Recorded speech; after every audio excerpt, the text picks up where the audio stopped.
ये rock garden 18 साल तक किसी को भी पता नहीं था कि रॉक गार्डन यहाँ कोई रॉक गार्डन मतलब इस तरह की कोई चीज़ बन रही है।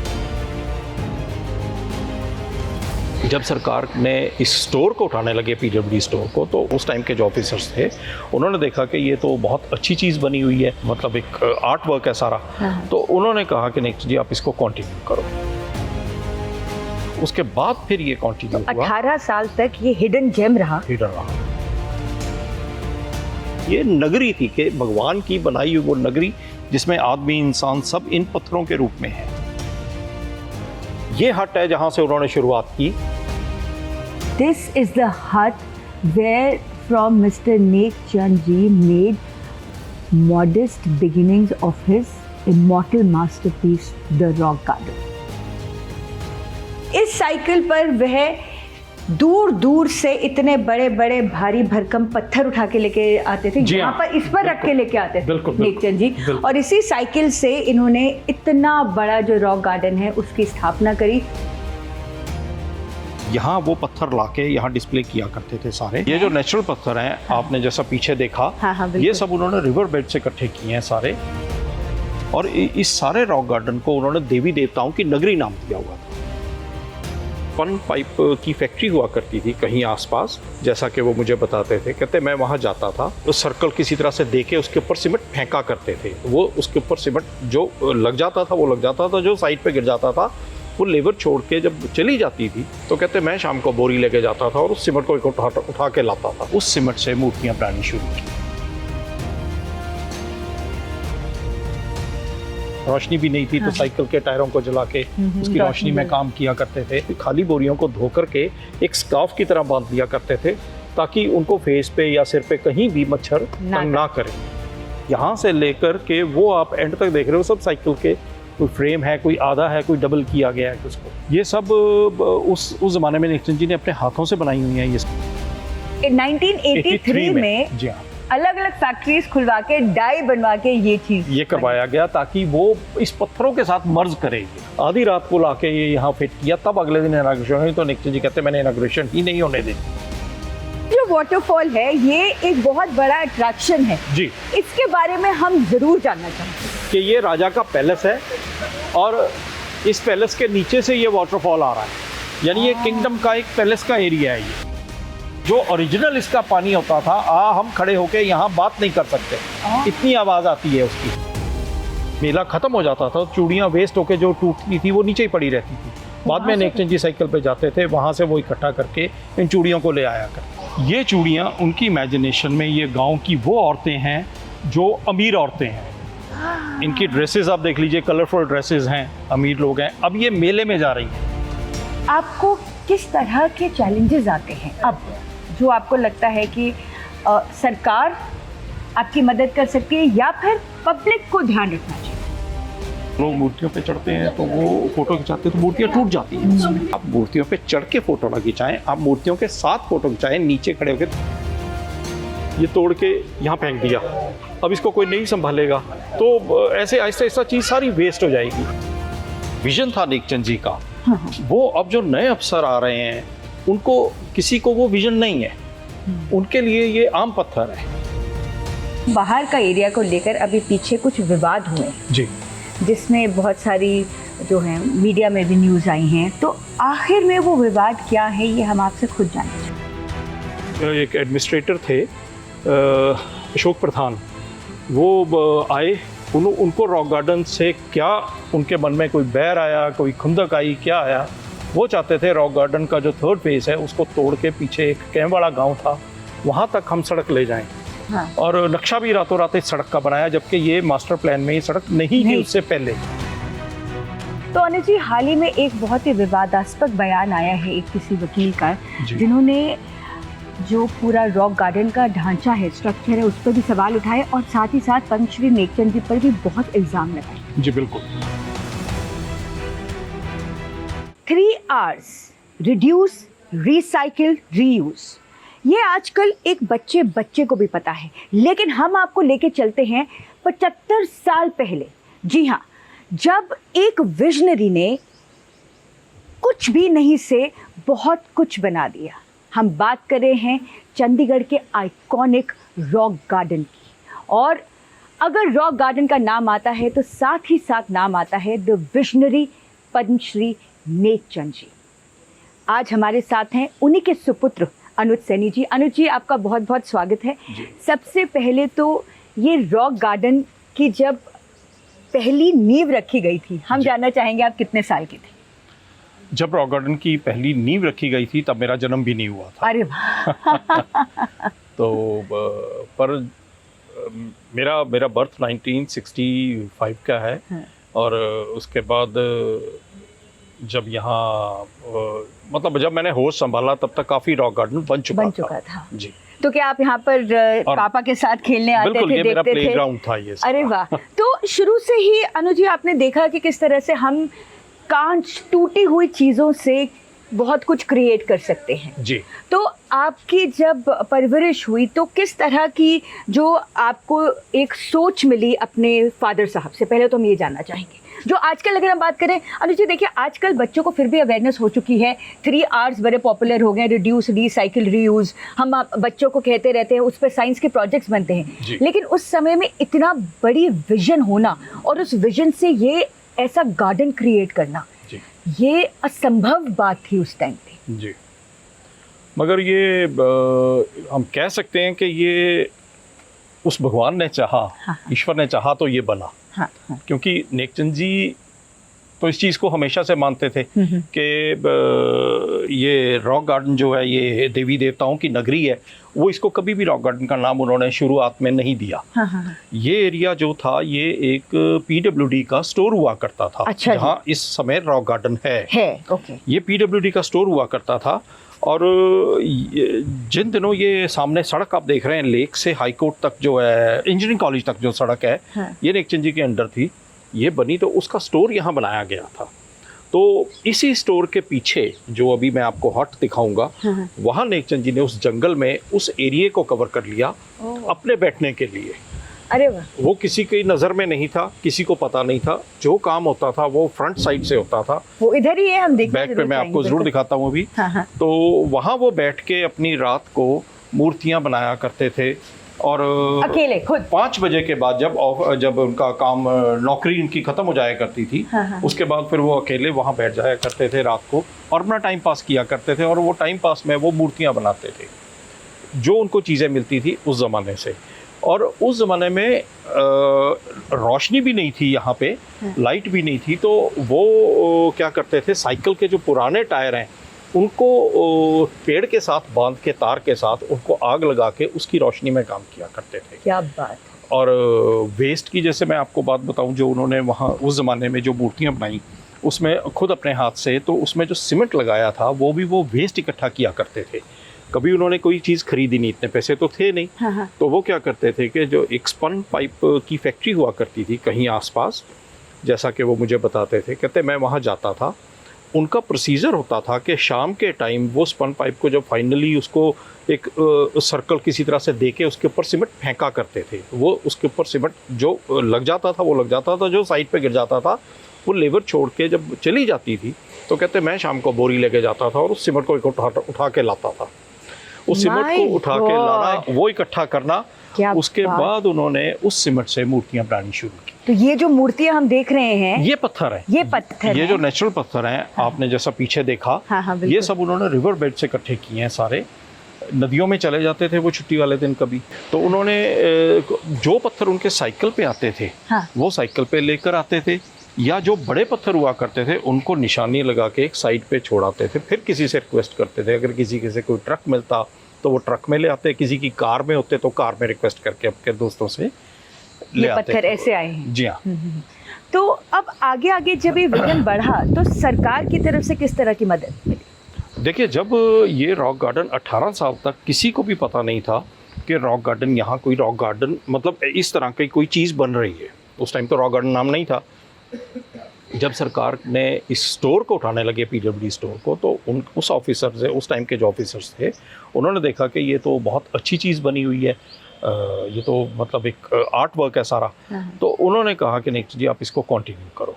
उसके बाद फिर ये कंटिन्यू हुआ। 18 साल तक ये हिडन जेम रहा। बिल्कुल। उसके बाद सरकार का पूरा आपको सहयोग मिला। बिल्कुल सपोर्ट मिला। फिर सरकार ने कहा कि हम इसको सपोर्ट करेंगे, आप इसको बनाओ। हाँ। तब से फिर सरकार की सपोर्ट मिलने लगी। हाँ। उसके बाद ये बनने लग गया। अच्छा, तो अब ये सभी चीजें जो आप देख रहे हो ये सब उनके हाथ की बनी हुई है। ये सारी, ये पोर्शन सारा जो है ये पुराना था, जिस टाइम किसी को पता भी नहीं था। ये पोर्शन सारा यहाँ से शुरुआत हुई है रॉक गार्डन की, इस पोर्शन से? नहीं हाँ। हुई तो मैं आपको बताता हूँ कहाँ से हुई है। हाँ। मगर ये पोर्शन उन्होंने बनाना शुरू कर दिया था। फिर जब पब्लिक के लिए खोला हाँ। तो फिर थोड़ा और इसमें एडिशन किया वहां से। पर एक्चुअल जो पहली शुरुआत है वो मैं आपको दिखाता हूँ। ये जो आप पोर्शन देख रहे हैं ये सारा, ये उन्होंने पहले बिल्कुल जिस वक्त शुरुआत की है, एक्चुअली इसी के पीछे वो हट है। मैं आपको वहाँ से दिखाता हूँ जाके, जहाँ से उन्होंने पहली शुरुआत की है। और यहाँ वो पत्थर लाके यहाँ डिस्प्ले किया करते थे सारे। और इस सारे रॉक गार्डन को उन्होंने देवी देवताओं की नगरी नाम दिया हुआ था।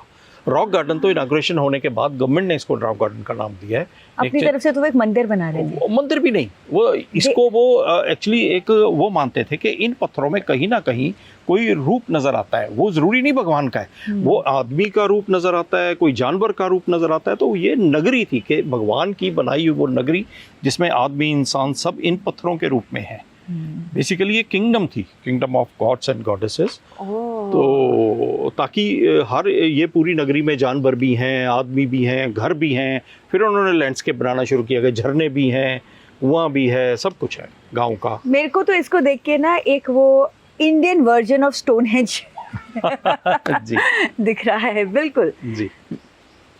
आपको जो पीछे मैं पत्थर दिखाऊंगा हाँ। उसमें ये जगह उन्होंने बनाई हुई थी। यहाँ वो पॉन्ड बनाया था उन्होंने कि जहाँ वो पानी इकट्ठा किया करते थे। मूर्तियों बनाने के लिए पानी चाहिए था। हाँ। बारिश का पानी इकट्ठा हो जाता था उस जमाने में। तो वो इकट्ठा करके फिर यहाँ से वो ड्रमों में भर के यहीं पीछे बैठ के मूर्तियाँ बनाया करते थे। तो यहाँ पे वो बारिश का पानी यूज करते। तो आजकल हम कहते हैं रेन वाटर हार्वेस्टिंग। जी, ये उन्होंने उस समय ही सोच लिया था। जी जी जी। ये पहले कच्चा था बिल्कुल, ये कई साल कच्चा रहा है। ये तो अब पक्का हुआ है। यहाँ से इसमें टाइल लगाई है बेसिकली, नीचे से अभी भी ये कच्चा ही है।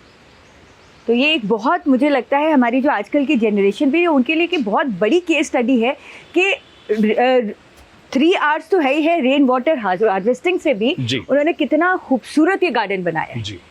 और मैं आपसे बात करने के बाद अनु जी, मैं इसको गार्डन भी नहीं कहना चाह रही मैं तो इसको देवी देवताओं और इंसान के जो अलग अलग पहलू हैं, रूप है, उसकी नगरी कहना चाहूंगी। बेसिकली ये दुनिया उन्होंने देवी देवताओं की नगरी हिसाब से सोचा, जैसे पूरी दुनिया भी तो देवी देवताओं की नगरी है ना सारी। इंसान में भी तो देखा जाए तो हमारे सब में तो उसमें ये लोग भी हैं, रहते हैं, पूरे नगरी में सभी लोग रहते हैं। ये हट है जहाँ से उन्होंने शुरुआत की। अब वहाँ पढ़ेंगे, वहाँ लिखा हुआ है, This is the hut where from Mr. Nek Chand ji made modest beginnings of his immortal masterpiece, The Rock Garden. ये वो हट है जहाँ से शुरुआत की। ये उन्होंने इसके पीछे ड्रम हुआ करते थे और वहाँ स्टोर होता था। अच्छा जी। और यहाँ पे उन्होंने बैठ के ये नीची जगह थी। हाँ। तो यहाँ बैठ के उन्होंने यहाँ से अपनी मूर्तियाँ वगैरह बनाने की शुरुआत की, जो मैं आपको आगे दिखाऊंगा, जो उन्होंने अपने हाथ से मूर्तियां बनाई हुई हैं। और फिर यहाँ से एक एक मूर्ति ऊपर ले जाके। हाँ, ये एरिया जो इसके पीछे मैंने आपको दिखाया, जो पत्थर ऐसे लगे हुए हैं, आपने देखा ना जहाँ हम अभी खड़े थे, बिल्कुल। उसके आगे तालाब था, वहां से पानी लेके आते थे, यहीं कहीं पेड़ पे कहीं बांध के वो टायर को उसकी जला के यहाँ बैठ के काम किया करते थे। यहाँ काफ़ी ये तो शीशा अभी हमने लगवाया क्योंकि लोग अंदर जाते हैं तो अंदर काफ़ी गंदगी होने लग गई थी। इसको हम अभी वैसा ही बनाएंगे जैसा उस ज़माने में था। इसको अभी बनाना है, हमें तैयार करना है इसको। आप ये देखो, अभी भी ये जो इसकी छत डली हुई है, ये उसी तरह से ये लुक के ड्रमों को काट के उसकी छत बनाई गई है। और जो ये बीम डाला गया है, ये वेस्ट जो खंबे हुआ करते थे उस जमाने में, सीमेंट के ही खंबे होते थे। हाँ जी, तो ये खंबे जो वेस्ट थे उसको लगा के उन्होंने इसको बीम बनाया और उसके ऊपर ये चादरों को, ड्रमों को काट करके उसकी छत बनाई है। वहाँ अभी भी वो बल्ली बांस लगे हुए हैं, आप देखेंगे ये सब। और यहाँ बैठ के अंदर आप यहाँ से देखें, ये शीशा तो हमने बाद में लगाया, अभी तो ये बंद है। तो अंदर इसमें बस ये ठंडा एरिया रहता था सारा, यहाँ बैठ के उन्होंने काम करते रहना। तो उन्होंने एक एयर कंडीशनर नेचुरल भी बना दिया। एग्जैक्टली। ये देखिए वेस्ट खंभे थे ये सारे, और ये ड्रम, ये लुकों को काट के, लुक के ड्रम है जिन्हें काट के बनाया गया। और ये सारा कुछ उन्होंने खुद अकेले किया अपने था हाथों उस से, जमाने में, बिल्कुल बिना किसी मदद के उस बिल्कुल। जमाने 18 साल तक वो बिल्कुल अकेले करते रहे। ऐसे ऐसे पत्थर वो काट के लाते थे। अगर आप इन पत्थरों में शेप देखो, ये ऊंट नजर आ रहा है आपको, बिल्कुल गर्दन ऊंट की, है ना। और यहाँ से एक आदमी, दानव कह सकते हैं बिल्कुल कि नगरी में दानव भी होते थे, राक्षस भी हैं, आदमी भी हैं, सब हैं। आप यहाँ से देखिए, ये इस तरह से अगर आप देखेंगे तो अपनी अपनी इमेजिनेशन है सबकी। नहीं, उन्हें पत्थरों में भी कितना कुछ रूप नजर आया उन्हें। नजर आया, क्या जी। क्या रूप नजर आए, अद्भुत। ये जो इस हट में, ये सब मिट्टी की थी पहले। अभी भी हम इसको ऐसा ही मिट्टी का करते हैं, मगर अभी हुआ नहीं है, अभी करेंगे इसको। तो आप देखेंगे वो पीछे जो टूटा है वो अंदर भी अभी मिट्टी निकली है, यानी कि मिट्टी के ऊपर ही उन्होंने इसको लिपाई करके पूरा पक्के तरह से इसमें थोड़ा थोड़ा सीमेंट लगा के बना दिया था। वो देखो पीछे से मिट्टी अंदर से निकल रही है, मतलब ये बिल्कुल ओरिजिनल है अभी। और यहाँ उन्होंने अलग अलग पत्थर रखे हुए थे जो अब टाइम के हिसाब से कहीं फेंक दिए गए हैं, गिर गए हैं, तो फिर रखेंगे हम इन्हें वापस। तो अब मेरा जो अगला और सबसे अहम सवाल है, जी देखिए लेजेंड्स बन जाते हैं, उनकी चीज़ें जो यादगार है, स्मृति है, वो रह जाती है। जी। और पद्मश्री नेकचंद जी के आप सुपुत्र हैं, और उसके साथ साथ नेकचंद फाउंडेशन का आपको पूरा जो है आपके हाथ में है बागडोर, आपको society, Nek Chand rock garden society, rock garden society है उसका जी। आपको। तो आपको किस तरह के चैलेंजेस आते हैं अब, जो आपको लगता है कि सरकार आपकी मदद कर सकती है, या फिर पब्लिक को ध्यान रखना चाहिए? देखिए पब्लिक को भी ध्यान रखना चाहिए, इसमें कोई शक नहीं है कि पब्लिक आती है तो कहीं से कोई मूर्तियों पे चढ़ के फ़ोटो खिंचाते हैं, उसी से ये टूट जाती है। तो अब जब ओरिजिनल चीज़ ख़त्म हो जाएगी तो फिर तो उसका कोई मायना नहीं रहा अगर हमने ना संभाला उसे। इसलिए पब्लिक को भी ध्यान देना चाहिए। तो सरकार तो देती है, सोसाइटी तो ध्यान देती है। पब्लिक के लिए आपका क्या मैसेज है? पब्लिक के लिए तो यही मैसेज है कि आप लोग थोड़ा सफाई का ध्यान रखें यहाँ पे, और मूर्तियों के ऊपर या पत्थरों के ऊपर चढ़ के फोटो ना खिंचाएं, ताकि अब देखिए बच्चों ने फोटो खिंचाई है, अब उनको पत्थर तो आया नहीं है बीच में, सिर्फ बच्चों की फोटो आई है, बच्चों की तो फोटो कहीं भी आ सकती है। सो ये हमें थोड़ा ध्यान रखने वाली बात है कि हमने जो चीज़ है, एक्चुअल जो चीज़ है, उसको तो छुपा लिया आपने, बिल्कुल हाँ। और हमने फोटो की चीज़ हेरिटेज जी अलग हाँ, है, बिल्कुल। तो लोग मूर्तियों पे चढ़ते हैं तो वो फोटो खिंचाते हैं तो मूर्तियाँ टूट जाती हैं उसमें, वो टूट जाती हैं, फिर दोबारा वो क्रिएट नहीं होने लगा, वो मिलने नहीं लगा वो चीज़ को। अब देखिए आप यहाँ से देखें, अभी जो बच्चों ने फोटो खींची आपने देखी, उन्होंने पूरी मूर्ति को छुपा लिया, उससे उन्हीं की फोटो आई, मूर्ति की फोटो नहीं आई। मूर्ति को अलग हार्म जो होता है उसको अलग हम नुकसान हो जाता है। आप उसके ऊपर बैठते हो, वो कच्चा पत्थर हो सकता है, टूट सकता है आने वाले वक्त में कभी भी, फिर ये ऐसा पत्थर मिलेगा भी नहीं हमें। और फोटो खिंचाने का जो तरीका आप बेसिकली ये देखें कि अगर आप कहीं एक साइड पे खड़े हो जाएं, साइड पे खड़े हों, साथ में वो मूर्ति भी आती है और आपकी फ़ोटो भी आ रही है, वहाँ सिर्फ बच्चों की फ़ोटो आई है, तो इससे लोग मूर्तियों पे चढ़ते हैं। तो मेरा मैसेज सबके लिए यही है कि आप मूर्तियों पे चढ़ के फ़ोटो ना खिंचाएं, आप मूर्तियों के साथ फ़ोटो खिंचाएं नीचे खड़े होकर, ताकि आपको मूर्तियाँ भी नजर आए। उससे नेकचंद जी की बनाई हुई जो कला है उसको नुकसान भी नहीं होगा और हम उसको हमेशा के लिए बचा सकेंगे। ये पब्लिक से हमारे ये हेरिटेज है, हमको जितना इसको हम प्रिजर्व कर सकते हैं, जितना इसको सुरक्षित रख सकते हैं, और जितना इससे दूरी बना के फिर भी हम इसको जो है पूरा इसका एंजॉय कर सकते हैं और इसको हमारी अपनी मेमोरी में इसको यादगार बना सकते हैं। बिल्कुल। और मैं जो आपको बता रहा था, ये जो आप रास्ता देख रहे हैं ये नहीं था, इसके पीछे उन्होंने बनाना बाद में शुरू किया है। पहले यहाँ ड्रम लगे होते थे और ये एरिया बंद होता, सिर्फ यही एरिया होता था। इसके बाद बाहर का जो मैंने आपको अभी दिखाया, जो तालाब है जहाँ से वो पानी लाते थे, बारिश का पानी है, घड़े का एरिया है, जो घड़े लगे हुए हैं, ये सब उन्होंने पहले बनाना शुरू कर दिया था। ओके। सबसे पहले ये हट बनाई थी उन्होंने। अच्छा, यहाँ से शुरुआत हुई। तो जो रॉक गार्डन है उसकी शुरुआत यहाँ से हुई थी जी, और यहाँ से होते होते इतना भव्य गार्डन बन गया। जी बिल्कुल। तो अनुज जी, अब हम ये जानना चाहेंगे, ये तो हो गया जो पब्लिक आती है, जो लोग आते हैं, उनको किस बात का ध्यान रखना चाहिए, क्योंकि ये एक हिस्टोरिकल हेरिटेज साइट है हमारी। अब जो पत्थर है वो कहीं मिलेगा भी नहीं, क्योंकि जो विजनरी है वो आपको अपनी एक छवि यहाँ पर बना के, अपनी विजन देके हमें एक रॉक गार्डन के रूप में देके जा चुके हैं। लेकिन जो सरकार है, जो प्रशासन है, अब 75 साल हो चुके हैं, तो किस तरह की जो मदद है और किस तरह की जो उनके जहन में है कि ये हमारी हेरिटेज साइट है। देखिए, अगर हम चंडीगढ़ कोई कहता है कि घूमने जाना है तो सबसे पहले रॉक गार्डन ही दिमाग में आता है। तो आपको किस तरह की सहायता मिलती है? देखिए, सहायता तो सरकार पूरा कर रही है, पूरा उस तरह से ले रही है, मगर इसमें एक प्रॉब्लम ये है कि जो रॉक गार्डन है वो जो विजन था नेकचंद जी का, वो अब जो नए अफसर आ रहे हैं उनको किसी को वो विजन नहीं है। उनके लिए ये आम पत्थर है। कोई पत्थर यहाँ से टूट के अगर गिर जाता है तो जो अब कॉन्ट्रैक्ट पे कर्मचारी हैं उनको तो पता नहीं है, कसूर नहीं मैं बोलूँगा उनका, उनको मालूम ही नहीं है कि ये रॉक गार्डन एक्चुअल क्या चीज़ है। वो उस पत्थर को उठा के फेंक देते हैं क्योंकि उनके लिए तो वो आम पत्थर गिरा हुआ है। बिल्कुल, बिल्कुल। उसको वो फेंक देते हैं। और बस यही है कि हमें इस चीज़ में थोड़ा अब ध्यान रखना। गवर्नमेंट हमें सपोर्ट तो कर रही है, मगर हमें इस चीज़ को बचाने के लिए एक ज़माने में यहाँ पे बहुत सारे गार्ड हुआ करते थे जो छतों पे खड़े होते थे, लोग चढ़ते थे। गार्ड्स कहाँ थे? आप थे कि गवर्नमेंट मुहैया कराती? नहीं, एम्प्लॉइज थे रॉक गार्डन के। तब तो वो गवर्नमेंट सोसाइटी नहीं थी, मगर नेकचंद जी के अंडर ही आते थे वो सारे। तो वो गार्ड्स खड़े किए हुए थे, उन्होंने अपने आदमियों को, कोई ऐसे सिक्योरिटी गार्ड वैसे नहीं थे कि जो ड्रेसअप होंगे कुछ भी, कोई कॉन्ट्रैक्ट पे नहीं थे, उनके अपने बंदे थे। पहले रॉक गार्डन में 100 लेबर आदमी हुआ करता था जब रॉक गार्डन बनाना शुरू किया, जो गवर्नमेंट की सपोर्ट मिली है शुरुआत में। तो काफ़ी आदमी उन्होंने फिर दिए जो बनाए। तो उसके बाद क्या हुआ कि वो लोग, जो लोग ऊपर चढ़ते थे यहाँ से, उन्हें रोक दिया जाता था, वहीं से वो शोर मचा के रोक देते थे, इसलिए ऊपर कोई नहीं चढ़ता था। अगर आप किसी पुराने आदमी से पूछें, उन्हें याद होगा कि जब हम रॉक गार्डन की किसी चीज़ को छूने लगते थे तो आवाज़ आती थी, हाथ नहीं लगाना जी। मुझे भी बचपन की वो याद है। बिल्कुल, जी हाँ, कि हाथ नहीं लगाना जी। तो लोग चढ़ते भी नहीं थे, हाथ भी नहीं लगाते थे, काफ़ी देर बचा रहा। अब आप देखें कि कहीं आपको कोई गार्ड नजर नहीं आ रहा है। आज की डेट में आप बेशक पूरे रॉक गार्डन में हम चलेंगे, आप देखते रहिएगा। अच्छा, मैं इन पत्थरों के बारे में आपको बताता हूँ। ये जो आप आसपास पत्थर देख रहे हैं, गैलरी देख रहे हैं, ये नेचुरल नहीं है। पत्थर नेचुरल है, ये एरिया नेचुरल नहीं है। ये एरिया वैसे ही मिट्टी ऊंची नीची थी, तो नेकचंद जी ने एक एक पत्थर लगा के इसको खड़ा किया है, सारी दीवारों को इधर से इधर। और ये आर्टिफिशियल वाटरफॉल चलते हैं जो कि नहीं चल रहे हैं अभी। ये थोड़ी हमें सरकार से दिक्कत आती है। हम बहुत रिक्वेस्ट करते हैं कि जो पंप हैं उनको रेगुलर चलना चाहिए। पब्लिक आई है, ये लोग देखे अपने गुजरात से आए हैं, कोई कहीं से बाहर से एक बार आता है, गुजरात, साउथ है ना। रॉक गार्डन की एक तारीफ सुन के आते हैं, वो रॉक गार्डन को मानते हैं लोग, इसलिए देखने आते हैं चंडीगढ़ में सबसे ज़्यादा।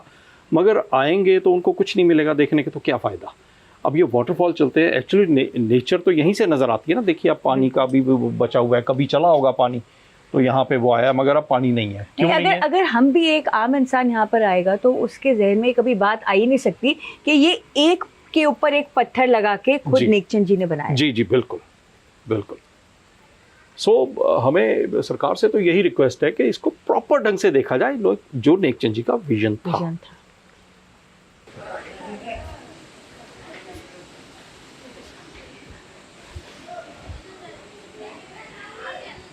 ये जो एरिया है, ये मेरा फेवरेट एरिया रहा है। बचपन में भी जब मैं आती थी और मेरे हमेशा जहन में एक ही सवाल आता था जी, कि स्पेशली वो वाटरफॉल वाला एरिया, और ये सारा एरिया उन्होंने खुद अपने हाथों से बनाया अकेले। जी बिल्कुल, ये उनकी लैंडस्केपिंग के अंडर ही आता है सारा कुछ। नहीं, उस टाइम में, इस टाइम सपोर्ट मिल गई थी गवर्नमेंट की। कुछ लेबर थी, कॉन्ट्रैक्ट पे कुछ आदमी थे जो उनको मिल गए थे, जो ये बनाते थे वहां से खुदाई। तो बट आर्किटेक्ट सारा उनका डिजाइन, विजन उनका है सारा। और ये एरिया किस लिए यूज होता है यहाँ पर? ये ड्रामे हुआ करते थे यहाँ पे, नाटक के लिए यूज होता है कि लोग यहाँ पे स्टेज पे परफॉर्मेंस दें अपनी, और लोग यहाँ बैठ के देखें सामने स्टेयर्स में। ओपन एयर थिएटर हो गया, ओपन एयर थिएटर हो गया। तो बड़ा खूबसूरत माहौल। आपने सुन रखा होगा, नीलम मान सिंह जी हैं, वो यहाँ पे, उन्होंने शुरुआत में नाटक करने शुरू किए।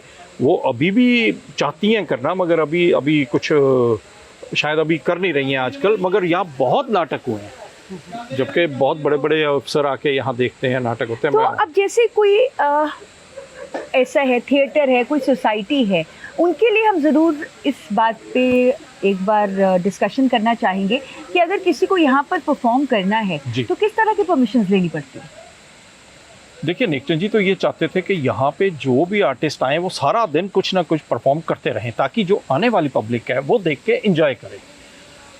उस ज़माने में वो किसी से कुछ पैसे भी नहीं लिया करते थे, क्योंकि उनको ये था कि लोग इतना खर्चा करके पहले आके अपना स्टेज ड्रामा जो उन्होंने सेट्स बनाने हैं, सब करना है अपना, तो उसमें भी उनका खर्चा होता है, तो उनको ये जगह फ्री दी जाए ताकि वो लोगों को फ्री में एंटरटेन कर सकें, और करते थे लोग। नीलम मान सिंह जी ने, जैसे मैंने आपको बताया, उन्होंने बहुत यहाँ पे नाटक किए, ड्रामे किए, मगर कभी कोई ऐसा ना टिकट लगती थी, किसी से पैसे लिए जाते थे, जो पब्लिक आई वो आके बैठ के आराम से देखती थी यहाँ पे।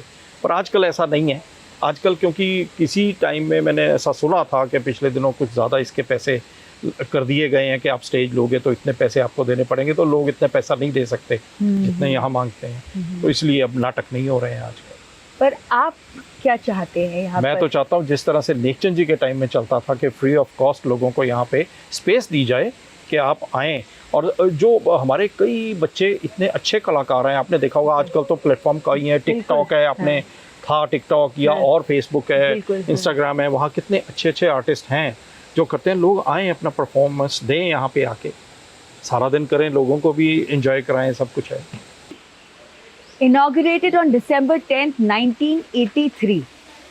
जी, यहाँ की क्या खासियत है? जी, खासियत तो इस स्टेज की मैंने आपको बताई दी है कि यहाँ पे नाटक होते थे, मगर इस बोर्ड की खासियत आपको बताता हूँ कि जिस समय 83 में इनागुरेशन होनी थी, मुझे ये बात जो अफसर नेकचंद जी के साथ यहाँ थे, मिस्टर हर्ष कुमार, उन्होंने मुझे ये पूरी कहानी सुनाई थी कि जब यहाँ इनागुरेशन होनी थी तो नेकचंद जी यहीं बैठते थे, और यहाँ बैठ के सारी रात उन्होंने देखते रहे। अगले दिन इनाग्रेशन होनी है, मगर ये बोर्ड वो बना नहीं सके, क्योंकि यहाँ पहले एक बोर्ड लाके लगा दिया गया, जैसे आप ये बोर्ड देख रहे हैं नो एंट्री का, मतलब उस ज़माने में ऐसा नहीं था, मगर किसी और तरह का हाथ से लिख करके पेंट करके यहाँ लाके लगा दिया इनाग्रेशन का बोर्ड। मगर नेकचंद जी अड़ गए कि मैंने ये बोर्ड नहीं लगने देना, क्योंकि ये बोर्ड इस लुक को ख़राब करेगा, इस एरिए को ख़राब करेगा। मुझे ऐसा वर्ड्स चाहिए, ऐसे बोर्ड चाहिए कि वो इसके साथ मर्ज करे, ताकि इसको एक ओवरबोर्ड ना करे कि आपको इस एरिया को ख़राब ना करे। तो कहते, मिस्टर हर्ष बताते, कहते हम रात को फंस गए, रात को आधी रात को जाके हमने फैक्ट्रियाँ खुलवाईं, एक किसी फैक्ट्री से थोड़ी डाइयाँ बनवा के ये करवाया, एक किसी फैक्ट्री से करवाया, आधी रात को लाके ये यहाँ फिट किया, तब अगले दिन इनाग्रेशन हुई। तो नेकचंद जी कहते मैंने इनाग्रेशन ही नहीं होने देनी है जब तक ये बोर्ड इसके मुताबिक नहीं आएंगे। 1983 में जी हाँ, अलग अलग फैक्ट्रीज खुलवा के डाई बनवा के ये करवाया गया, ताकि वो इस पत्थरों के साथ मर्ज करे, ये सिर्फ इसलिए ऐसा बोर्ड ना लगे जो इसको ख़राब करे। मगर आज की डेट में ऐसा बोर्ड लगता है, तो ये भी मेरी एक रिक्वेस्ट है सोसाइटी से भी, ताकि ऐसा कुछ भी ना किया जाए। जैसे आप देख रहे हैं वो बोर्ड है, मगर आपको कई फोटोग्राफ्स ऐसी भी मिल जाएंगी, मेरे पास हैं, कि लोग इस बोर्ड के पास से ही ऊपर चढ़ रहे हैं, लोग रुकते नहीं है। इस बोर्ड्स को पढ़ के गार्ड ही रोक सकते हैं लोगों को। इस तरह से ये थोड़ा सा जागरूकता होनी चाहिए, जो लोगों को भी होनी चाहिए, और हमें भी यहाँ पे पूरी सिक्योरिटी करनी चाहिए, जो आज की डेट में थोड़ी कम हो गई है। तो इस बोर्ड की एक कहानी है, ये बोर्ड तब लगा था, तब इनाग्रेशन हुई थी।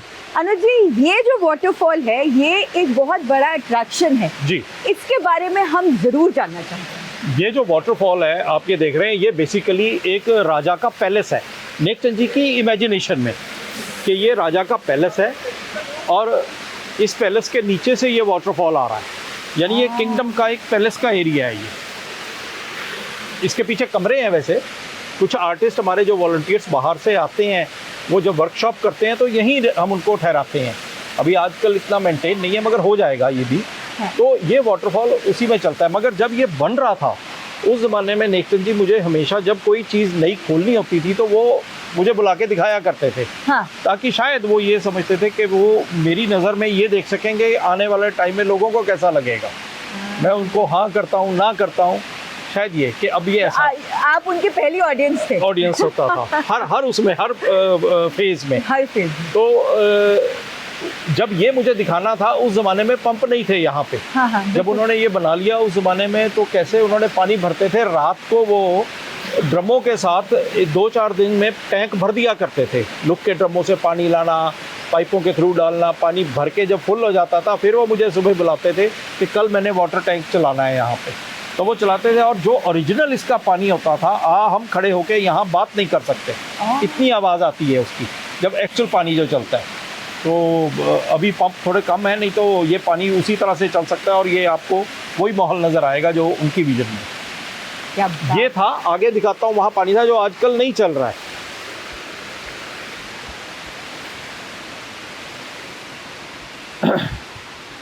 ये देखिए ये पानी आ रहा है वहाँ से, मगर ये पानी इतना आता था इस तरफ से भी इस तरफ से भी, उसका नज़ारा ही कुछ। अगर आप पुरानी फोटोग्राफ देखेंगे, मुझे खुद याद है। जी हाँ जी हाँ, हाँ। तो ये बहुत खूबसूरत होता है। यहाँ से पानी आ रहा है, इधर से आ रहा है, तो बड़ा अच्छा लगता था ये सारा। बचपन में बड़े हैरान होते थे, ऐसे ही लगता था कि एक्चुअली नेचुरल वाटरफॉल है। बिल्कुल, लोग अभी भी यही समझते हैं कि नेचुरल है। उन्होंने इस तरह, क्योंकि वो चाहते थे कि जो ये पहाड़ हैं, जैसे आप देख रहे हैं उन पे बूटियां वगैरह उग गई हैं, तो वो ये चाहते थे कि एक टाइम में नेचुरल बन जाएं। बिल्कुल, मेरे जो आर्टिफिशियल बनाए हुए पहाड़ हैं ये नेचुरल लगे हैं ऐसे ही, कि देखिए आप जैसे वो काई जम रही है ना, हाँ। वो जमे, सिर्फ ऊपर जमे, ताकि वो नेचुरल लगे, बिल्कुल नेचर में आ जाए। हाँ, हमें सफाई करनी चाहिए नीचे की तरफ, ताकि कोई स्लिप ना हो। यहाँ पे ऊपर से हमें कुछ साफ करने की जरूरत नहीं है, वो नेचुरली बनना चाहिए।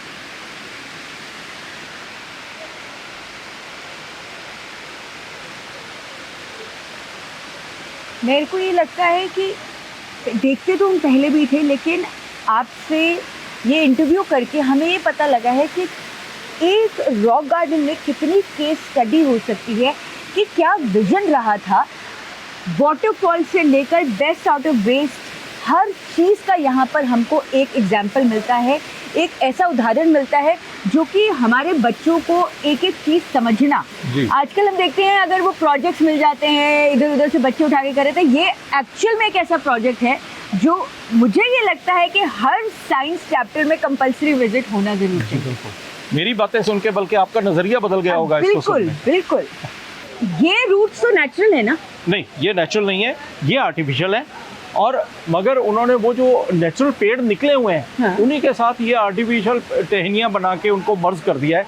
बहुत बार लोगों को पता ही नहीं लगता कि ये आर्टिफिशियल है कैसे। This is unbelievable. मतलब उस समय में इस तरह की जड़ों को पहले तो सोचना और फिर उनको एक साथ सारा मर्ज करके प्रेजेंट करना, मुझे लगता है ये वाकई मोर देन काबिल तारीफ है। तो कमाल है, कमाल। अनुज जी, जैसे आजकल हम देखते हैं कि आर्टिफिशियल फ्लावर्स बिल्कुल असली लगते हैं और हम बड़े हैरान होते हैं। कई बार तो हम हाथ लगाकर भी देखते हैं कि ये फ्लावर्स असली हैं या नकली हैं, खुशबू भी असली जैसी आनी शुरू हो जाती है, स्प्रे इस तरह के।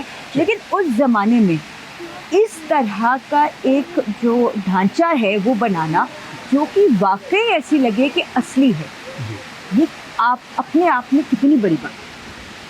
देखिए, ये उस ज़माने में उनका विजन था कि आप एक असली चीज़, जो वो आप असली पेड़ देख रहे हैं निकले हुए हैं, इस तरह से और भी पेड़ थे जो ये छेक देख रहे हैं आप निकले हुए, वहाँ से असली पेड़ों की टहनियाँ निकली हुई थी।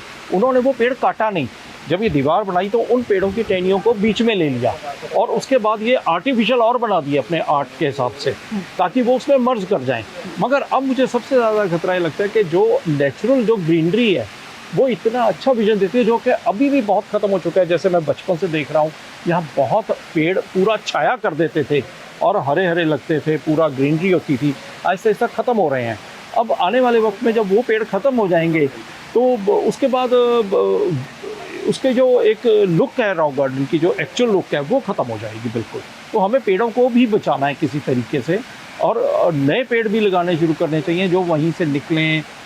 ये हमें बहुत ज़रूरी है इस चीज़ को समझना। अब हम दूसरी तरफ चलते हैं।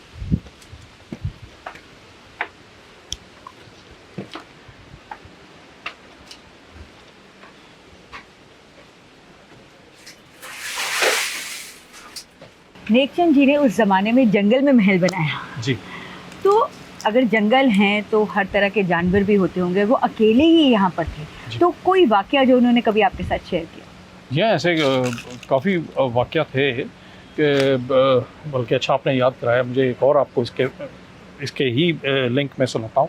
वैसे पहले तो ये बताता हूँ कि जो रॉक गार्डन था, जब वो बनाया करते थे, नेकचंद जी बताते हैं, जब जंगल होता था, रोशनी भी नहीं थी, तो साइकिल के टायरों को जला के उसकी रोशनी में काम किया करते थे। तो कहते रात को मेरे पास बैठ के अजगर, सांप, ये जब मैं मूर्तियाँ बना रहा था तो आ जाते थे, क्योंकि वो एक तो मच्छर बहुत होते थे, तो वो धुआं मच्छरों को भगाने के लिए लकड़ियाँ रख के, जिस तरह से आप ये देख रहे हैं, वो एक तसले में रख के तो उसको आग लगाते थे, उससे धुआं होता था तो मच्छर नहीं तंग करते थे। और दूसरे मच्छरों से बचने के लिए उस ज़माने में जो सीमेंट आया करता था वो जूट की बोरियों में आता था, जो आपने जूट सुन रखा होगा। हाँ जी। पुराने ज़माने में उसमें बोरियों में सीमेंट आता था, तो वो सीमेंट की खाली बोरियों को धो करके एक स्कार्फ की तरह बांध दिया करते थे, ताकि उनको फेस पे या सिर पे कहीं भी मच्छर तंग ना करें। यहाँ रुमाल बांध लिया, ऊपर वो कर लिया उस तरह से। और मच्छरों से बचने के लिए वो धुआं करके तो उससे बचते थे। कहते कई बार सांप अजगर जब मेरे पास आते थे तो मैं उन्हें पूंछ से उठा के दूर फेंक दिया करता था, या कई बार मारना पड़ता तो मार भी देते थे। जी। तो देखा जाए तो जो जंगल के जीव थे वो भी उनके दोस्त बन गए। जी बिल्कुल। तो बल्कि जब वो बताते हैं कि जब मैं पत्थर इकट्ठा करने नदियों में जंगलों में जाता था, हाँ। वहाँ एक टाइम क्या हुआ, कहते एक पहाड़ी पे, शिवालिक रेंजेस की बात है यहीं पे, तो कहते मैं वहाँ पे ऊपर टॉप पे चला गया, अपना साइकिल नीचे खड़ा किया, रोटी अपनी साथ वेली रोटी घर से ले जाया करते थे। हाँ। तो कहते मैं लेके ऊपर चला गया बिल्कुल अकेला। ऊपर जाके मेरे को बंदरों ने घेर लिया। उस जंगल में बंदर बहुत थे। तो कहते जब बंदरों ने घेर लिया तो मैं तो फंस गया बीच में। अब वो मेरे आसपास, मैं वहाँ ना खाना खा सकूँ, मेरे हाथ में रोटी, किसी तरह से बचते बचाते मैं वहाँ से निकला। कहते तो मैं घर पहुँच गया, कोई नुकसान नहीं हुआ। अब अगर हम बात करें अनुज जी, ई वेस्ट आजकल का जो ज़माना है उसमें बहुत बड़ी समस्या बन चुकी है जी। और जो अगर हमारा पर्यावरण है तो उसको बहुत नुकसान भी पहुंचा रही है। जी। तो 75 साल पहले जी। ई वेस्ट का ऐसा इस्तेमाल, जी, कमाल की बात। जी। अब देखिए उस ज़माने में वेस्ट हमारे लिए इतनी बड़ी मजबूरी नहीं थी, इतना बड़ा कोई नुकसान नहीं था, किसी को मालूम भी नहीं था कि कोई वेस्ट चीज़ भी हो सकती है। बिल्कुल। मगर नेकचंद जी की विजन में उस ज़माने में था कि हम वेस्ट से बहुत कुछ खूबसूरत बना सकते हैं, बहुत अच्छा बना सकते हैं। आप इसी की बात मैं आपको बताता हूँ। ये जो प्लग हैं उस ज़माने में ये फैक्ट्रियों में बना करते थे। ये जो प्लग होते हैं चीनी के, ये चीनी के हैं। अच्छा, आप देखिए ये अब आज की डेट में ये बनने बंद हो गए हैं, ये निकल नहीं रहे हैं। ये तो अपने आप में एक अलग हेरिटेज है। अलग है बिल्कुल। अभी इनको संभालना बहुत ज़रूरी है हमें। अगर हम नहीं संभालेंगे ये आहिस्ते से ख़त्म हो जाएंगे, नए हमें मिलेंगे नहीं। तो ये वेस्टेज है, नेकचंद जी ने अंदर डंप करके रखे हुए हैं कभी हमें। ये जो कोयला आप देख रहे हो, ये कोयला वेस्ट फाउंड्री का वेस्ट कोयला है। ये मतलब फाउंड्री का वेस्ट कोयला है ये। इसमें भी कहीं ना कहीं आपको लोहा नजर आ जाएगा। ये देखिए इस जगह बिल्कुल ये लोहे का पीस है फाउंड्री से जो निकलता है। अब जो इसकी बात मैं बता रहा हूँ कि आने वाले वक्त में ये नहीं रहेगा। जैसे आप ये देखिए, ये किसी ने ये तोड़ दिया, ये तोड़ के यहाँ फेंक दिया। अब इसको कोई नहीं संभालेगा, जैसे यहाँ रख दिया, इसके बाद कोई सफाई वाला आएगा वो उठा के फेंक देगा। तो ऐसे आहिस्ता आहिस्ता चीज़ सारी वेस्ट हो जाएगी। सो मेरा सोसाइटी से, हर एक से यही है, पब्लिक से है कि उसको ना छेड़ें, ना तोड़ें। और सोसाइटी से है कि ऐसी ऐसी चीज़ों को संभाल के रखा जाए जो हमें अभी आने वाले टाइम में दिक्कत आ रही है। इस वक्त ये यहाँ से कहीं से निकल गया होगा, यहाँ से निकला है बिल्कुल। या तो हमने यहाँ ना लगाया तो ये खत्म हो जाएगा यहाँ बिल्कुल। और ये ऐसे अभी जाना भी नहीं है, जाना भी नहीं है। इसको बड़े ढंग से लगाना पड़ेगा। ये यहाँ पर लगता है। ये मैं अभी रखता हूँ, यहाँ से तो गायब हो जाएगा।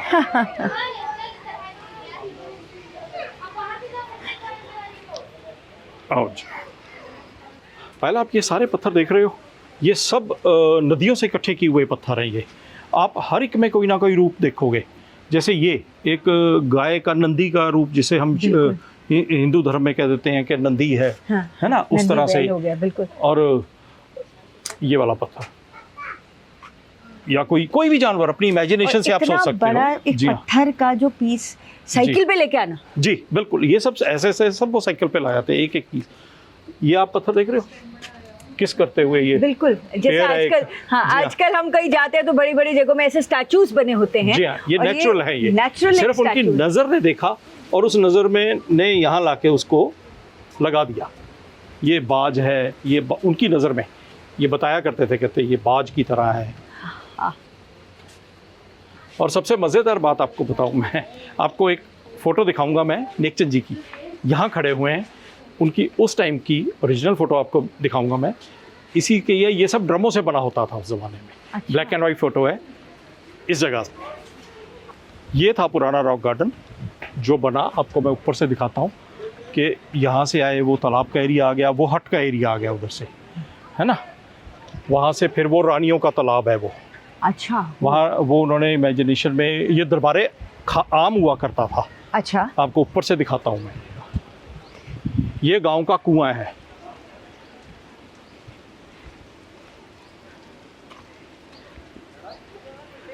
ये देखिए, अब हम आए हैं तो यहाँ सफाई शुरू हो गई है। हमें एक बार जब हम नहीं आते तो कुछ नहीं होता है, कुछ नहीं होता। हम देख रहे हैं सफाई शुरू कर दी गई है।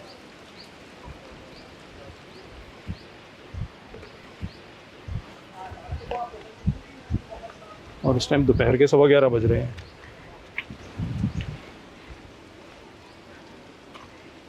यहाँ से आते थे, ये चला गया वो अपना एरिया पुरानी हट का, ये एरिया था पहले जब नेकचंद जी ने अपने हाथों से बनाया, ये था। यहाँ से एक गेट है, ये एरिया, ये आप गेट देख रहे हैं, हाँ जी, इसके नीचे से जाके ये दरबारे आम हुआ करता था। ये सारा, इसको उन्होंने नाम दिया था दरबारे आम का। तो यहाँ पे राजा बैठा करता था, यानी कि वो अपने आप को इमेजिनेशन में इस दरबार का एक राजा कहते थे। वहाँ राजा की चेयर भी है।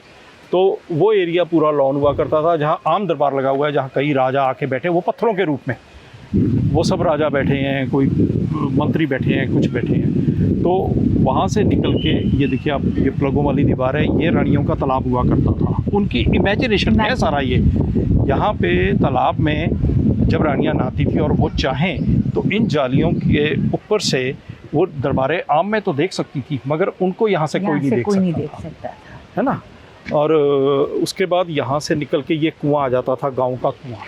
ये मुझे बहुत ही इंटरेस्टिंग, ये जो जालियां बनाई हैं, जी जी, ये किस चीज से बनाई? ये मिट्टी से बनी हुई है और नेकचंद जी ने यहीं पे भट्टी लगा रखी थी और ये खुद एक एक बनाई, खुद मिट्टी से करके बना करके उसे यहीं पकाते थे, वो पका के फिर यहाँ लगाई गई है। The great architecture of Padmashri Nekchand ji, कमाल। एक एक खुद भट्टी पे बना के और उसको जैसे हम मोती पिरोते हैं माला इस तरह से एक एक पिरोए। जी, क्या बात। अब ये जो इस तरफ आप देखेंगे ये गांव का कुआं है, ज़्यादा गहरा नहीं है, 3 फुट या 4 फुट होगा मुश्किल से, मगर इसमें लोग इसको एक तरह से विशिंग वेल के नाम से भी जानते हैं। लोग इसमें सिक्के फेंकते हैं, सब कुछ है, ज़्यादा गहरा नहीं है। मगर अब इस टाइम में जो मौजूदा अफसर हैं, जो यहाँ के जेई हैं या जो भी हैं, उन्होंने इस पे जाली लगा दी ताकि कोई गिर ना जाए। मैंने बहुत समझाया कि इस पे जाली लगाने का कोई फ़ायदा नहीं है, इस पे कोई गिरेगा नहीं, अगर गिरेगा भी बच्चा भी खड़ा हो जाएगा। इतना इतना पानी है, 1-1 फुट से इतना, तो पर इसकी लुक तो ख़राब करता है ना ये सारी। इसकी भी आपको पुरानी फ़ोटो मैं दिखाऊँगा कि जब नेकचंद जी इसको, ये 7 सेक्टर चंडीगढ़, जब चंडीगढ़ बनना शुरू हुआ है तो गाँव हुआ करते थे। तो जो 7 सेक्टर मध्य मार्ग पे गाँव होता था, ये वेल का ऊपर का हिस्सा वहाँ का है जो यहाँ ला के रखा गया। और इसके साथ बर्तन भी हुआ करते थे जो पहले यहाँ लगा के वेल्ड किए थे, पर आहिस्ता आहिस्ता वो वक्त के साथ टूट गए होंगे, तो कोई लोग उठा के ले गए इसको। इसकी भी पुरानी फ़ोटो है। ये जो आप लकड़ी का देख रहे हैं जिससे रस्सी अंदर जाती है, ये ओरिजिनल है। आई रिमेम्बर ये वेल, और मुझे वो जो एक बाल्टी है, मेरे ख्याल से ड्रम लगा रखा था, बाल्टी लकड़ी का कुछ था, if I am not mistaken. जी बिल्कुल बिल्कुल, हाँ मुझे याद है बचपन की। ये जो पुली देख रहे हो ना आप, हाँ। ये ओरिजिनल उसी गांव की है, ये ज़माने की पुली। ये दीवार भी उन्होंने एक एक पत्थर खुद एक पत्थर खुद लगा के बनाई हुई है ये दीवार। उसमें डिज़ाइन दिए गए हैं सारे, इसमें भी हाँ अलग अलग डिजाइन्स हैं जी। अगर हम देखें, हर किसी में एक अलग पैटर्न है जी, मगर सब पत्थरों के साथ है और सब पत्थरों और आप के देखेंगे कोई भी सीमेंट कहीं किसी पत्थर के ऊपर नहीं आया हुआ है। इस चीज़ का वो हमेशा ख्याल रखते थे कि जो सीमेंट है वो एक्चुअल जो मटेरियल है उसको ख़राब ना करे। किसी पत्थर के ऊपर सीमेंट नहीं है, बड़े प्यार से उन्होंने बहुत टाइम लेके बनाए गए हैं, तभी इतने साल लगे उस चीज़ को। मैं यहाँ से दिखाता हूँ आपको, वो जो स्टैच्यूज़ हैं पुराने, ये सब पुराने हैं, उन्हीं के हाथ के बने हुए हैं। ये जो आप भालू देख रहे हैं, ये भालू बने हुए हैं ना, हाँ जी बिल्कुल, ये साइकिल का फ्रेम है ये। अच्छा। क्योंकि उस ज़माने में साइकिल पार्ट्स बहुत इकट्ठे किया करते थे वो, क्योंकि होता ही साइकिल था ज़्यादा। हाँ, वो खुद भी साइकिल चलाते थे, तो जहाँ से उन्हें साइकिल पार्ट मिलता था वो इकट्ठा कर लेते थे। यहाँ से लेकर के वो आप एंड तक देख रहे हो, सब साइकिल के, कोई फ्रेम है, कोई आधा है, कोई डबल किया गया है उसको। तो भालू से बना के उसके ऊपर फिर फाउंड्री का जो वेस्ट कोयला है उसको लगाया गया है। फाउंड्री का वेस्ट कोयला जो कि हमारे लिए अब इस टाइम पे एक ऐसा चीज़ बन गई है जो हमें समझ नहीं आता कि हम उसको बायोडिग्रेडेबल करें या फिर उसको कहाँ पर हम वेस्ट को यूज़ करें। आज की डेट में भी, और आप ये देखिए जी, आज की डेट में भी ये कोयला, पहले तो उस ज़माने में तो बिल्कुल ही लोग फेंक दिया करते थे, नेकचंद जी उठा लाते थे, फ्री ऑफ कॉस्ट था। आज की डेट में ये बिकने लग गया है। बिकता कहाँ है? सिर्फ वो डंपिंग के लिए, कि कहीं खड्डा भरना है तो वहाँ डंप कर दिया, वो कर दिया। सो अभी भी इसका कोई वो नहीं है। That's another fine example of best out of waste. ये जो आप एरिया देख रहे हो, ये सारा मूर्तियाँ जो बनी हुई हैं, हाँ। ये सब उस ज़माने में नेकचंद जी ने अपने हाथों से बनाई हुई हैं। ये सारी उन्हीं के हाथ से बनी मूर्तियाँ हैं। ये सब जो ये इधर की सभी मूर्तियाँ, उसमें जो आप नीचे वो डांस करती हुई फ्रॉक वाली लेडीज देख रहे हो ना, सबसे नीचे पोर्शन में, हाँ। या सेकंड पोर्शन में फ्रंट पे है, करेक्ट, हाँ। जो वो फ्रॉक है, वो Dolls साइकिल दिख रही। की सीट कवर है। वो उसको उल्टा करके साइकिल की सीट कवर को, जो फ्रेम होता है उसको उल्टा करके उसमें डॉल्स बनाई गई हैं। बा कमाल। और जिसमें आप कई जानवरों में, सभी में तो बाद में नहीं है, मगर शुरुआत जब उन्होंने की तो जो आप उनके सींग देख रहे हो वो साइकिल के हैंडल हुआ करते थे। उनको साइकिल का जो हैंडल है उसको करके वो उसको बनाया। ये आप समझ गए ना, जो भालू हैं, जो चिमटे हैं, हाँ, हाँ। साइकिल का जो फ्रेम होता है, जहाँ बिल्कुल, गद्दी होती है बिल्कुल, ऊपर गद्दी लगी के ऊपर, हुई, उसको या। उल्टा करके दो जोड़ के आपस में, दो जोड़ के, हाँ, अरे वाह। क्योंकि तभी आई थिंक वो त्रिकोण फ्रेम आया आएगा, होगा, हाँ, हाँ। या एक में भी आया होगा, तो मुझे इतना आइडिया नहीं है। पर ये नेक्चंद जी खुद बताते थे मुझे कि ये साइकिल के फ्रेम के हैं, वो सीट कवर है गद्दी का। आम किसी को नहीं मालूम है इस चीज़ को।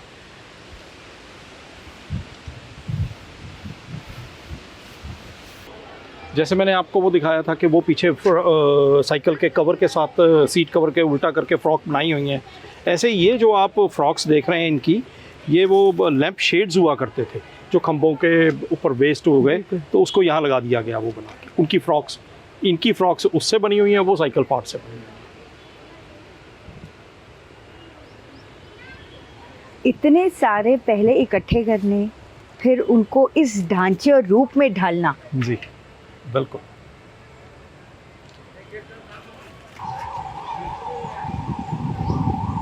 साइकिल पार्ट से लेकर, लैम्प से लेकर, ई वेस्ट से लेकर, अब हम आते हैं इन चूड़ियों पर। जी, इनके पीछे क्या स्टोरी? ये चूड़ियाँ उनकी इमेजिनेशन में, ये गांव की वो औरतें हैं जो अमीर औरतें हैं। इनकी ड्रेसेस आप देख लीजिए, कलरफुल ड्रेसेस हैं, अमीर लोग हैं। अब ये मेले में जा रही हैं, यानी इस नगरी का एक थीम था नेकचंद जी का। जैसे मैंने आपको बताया, वो औरतें गांव से, गांव के कुएं से पानी भर के आ रही हैं। ये हमारी पेज 3 हो गई। ये जी हाँ, ये बिल्कुल यहाँ से अब ये मेले में जा रही हैं। एक्चुअली ये चूड़ियाँ नेकचंद जी कहाँ से इकट्ठी किया करते थे कि जब नवरात्रों का मनसा देवी में मेला लगा करता था, तो उस मेले में लोग चूड़ियाँ डलवाती थी लेडीज़ आके। तो जब मेला ख़त्म हो जाता था, चूड़ियाँ वेस्ट होके जो टूटती थी वो नीचे ही पड़ी रहती थी। बाद में नेकचंद जी साइकिल पे जाते थे, वहाँ से वो इकट्ठा करके इन चूड़ियों को ले आया करते थे। तो उससे फिर इन्होंने ये चूड़ियों की बनाई। जब शुरुआती दौर में आप इनका सिर देख रहे हैं, ये ओरिजिनल बाल जो नाइयों से इकट्ठा करके वो लगाए गए थे इस पे, बड़े बड़े बाल, ओरिजिनल हेयर थे। मगर अब इतना महंगा, वो पूरा एक नया बिजनेस बन चुका है। जी, जी, और उस टाइम पे वो नाई से बाल इकट्ठा कर कर इस पर लगाते उनके वेस्ट हुआ करते थे, वो वहाँ से इकट्ठा कर लाते थे, यहाँ लगा देते, मगर आहिस्ता आहिस्ता वक्त के साथ वो खराब हो गए। तब नेकचंद जी ने अपने टाइम में इसको चूड़ियाँ बना के ऊपर सिर भी इनको चूड़ियों से कर दिया। आपको पुरानी फोटो में तो मिल जाएगा वो बालों वाला, मगर अब नहीं है। ये सारा आप देख रहे हैं, ये एरिया सारा जब गवर्नमेंट की सपोर्ट मिलने लग गई है, तो यहाँ पे लेबर भी रहा करती थी और ये स्टोर भी था उनका, और यहाँ भी मूर्तियाँ बनाया करते थे बैठ के। मगर ये बात की बात है सारी, आप अभी भी कुछ ना कुछ वेस्ट अंदर देख लेंगे पड़ा हुआ है।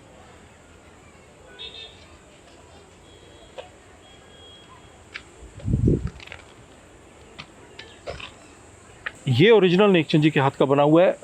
वो सामने दीवार देख रहे हो, सामने बिल्कुल ट्यूबलाइट से पीछे, हाँ। वहाँ से रास्ता था कुएं के, वहाँ से हम निकल के यहाँ आया करते थे। ये एरिया बाद में बना है, ये फेस 1 था, जब पब्लिक को नहीं पता था तब बन चुका था ये 18 साल के बीच में।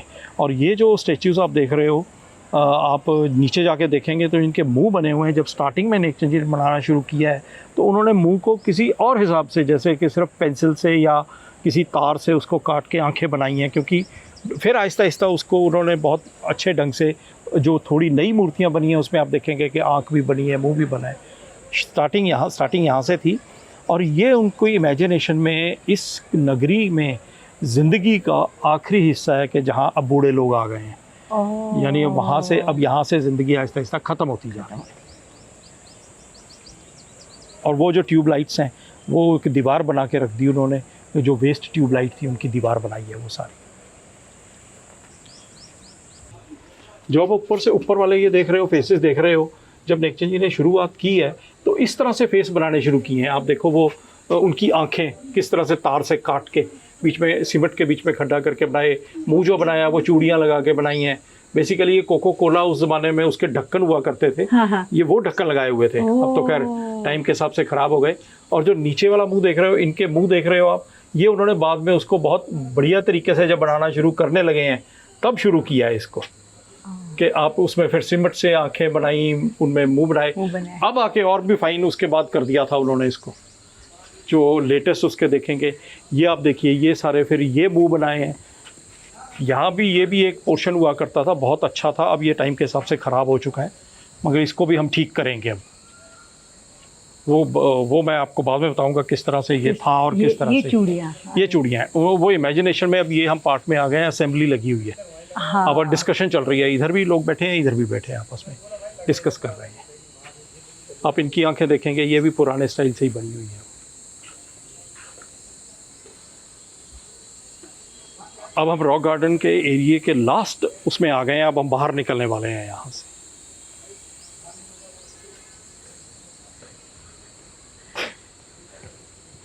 अब हम रॉक गार्डन से बाहर जो निकल रहे हैं, ये लास्ट एरिया है।